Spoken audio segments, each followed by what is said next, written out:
C'est l'heure maintenant de l'Info Éco avec Christophe Dansette. Bonjour Christophe. Bonjour Philomé. Et aujourd'hui, dans cette rubrique, on va parler sport avec une question. Est-ce que le Paris Saint-Germain risque de nouveau d'être sanctionné pour non-respect du fair play financier?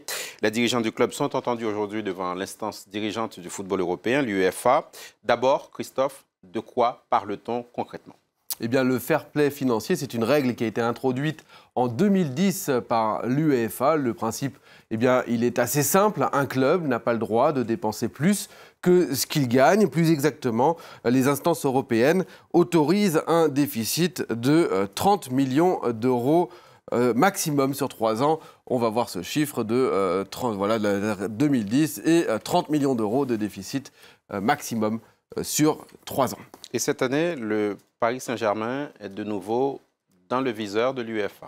Il est dans le viseur en raison de ses recrutements faramineux de l'été dernier, plus de 400 millions d'euros au total. On s'en souvient, il y avait tout d'abord le Brésilien Neymar recruté pour 222 millions d'euros, le Français Kylian Mbappé recruté pour 180 millions d'euros. C'est tout simplement le transfert le plus cher de l'histoire, le deuxième transfert le plus cher de l'histoire. Tout cela en un été. Évidemment, ça soulève beaucoup de questions. Et que dit le club pour sa défense ?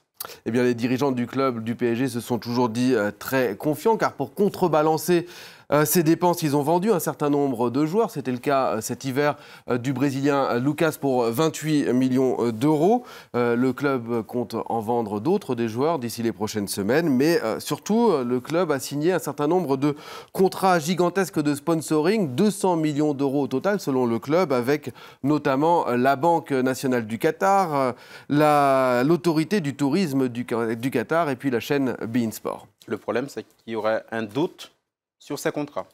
Oui, car vous l'aurez peut-être remarqué, Philomé, sous ces contrats, la plupart de ces contrats sont signés avec des entreprises qatari. Or, le PSG, vous le savez, est un club qui appartient au Qatar.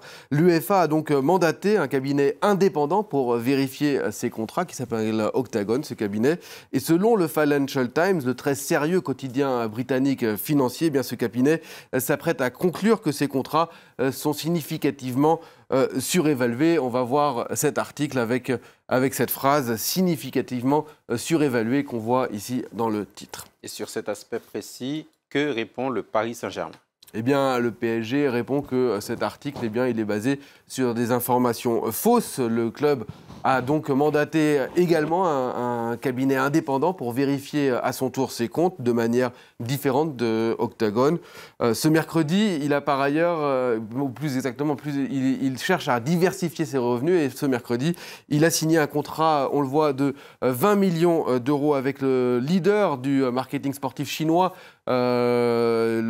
qui s'appelle D-Sports, car cette diversification, elle doit se faire en Asie. Le club mise beaucoup sur l'Asie. Il a d'ailleurs ouvert ces derniers jours un bureau à Singapour pour négocier de nouveaux contrats. Et il affirme que des transactions sont à venir avec la Chine. Le club a également ouvert des espaces dans des centres commerciaux en Chine, notamment à Shanghai. Et notre correspondant en Chine, Antoine Védéier, a justement réalisé un reportage sur cette opération séduction du PSG en Chine. Ce reportage sera diffusé à 9h15, mais je vous propose en attendant de regarder un court extrait. 5 terrains de football, une boutique officielle. Le PSG occupe plus de 2000 mètres carrés dans ce centre commercial, une première en Chine. Et c'est le Brésilien Maxwell, ancien joueur parisien, qui est venu conduire l'opération séduction auprès du public chinois. On est content, ravis d'être ici et on se rapproche de tous les fans, de tous les supporters en Chine. Développer sa présence en Asie et surtout s'installer sur le marché chinois, c'est l'objectif numéro 1 du PSG à l'international. Que risque le Paris Saint-Germain, Christophe Dansette ? En premier lieu, une sanction financière et puis des restrictions dans les recrutements, comme ça avait déjà été le cas en 2014, car Le club avait déjà été sanctionné une première fois en 2014 pour non-respect du fair play financier. Mais cette fois, si il était de nouveau sanctionné, eh bien, le club serait dans la récidive. Et cette fois, il risquerait la sanction suprême qui est une exclusion de la principale compétition européenne pour le club, la Ligue des Champions, exclusion dès l'année prochaine.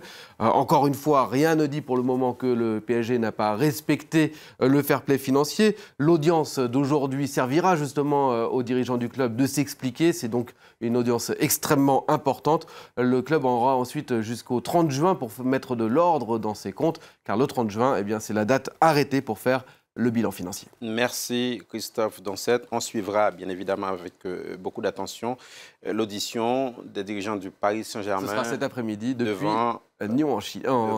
L'UEFA. L'instance qui trône au sommet du football européen, c'était l'Info Écho. Place maintenant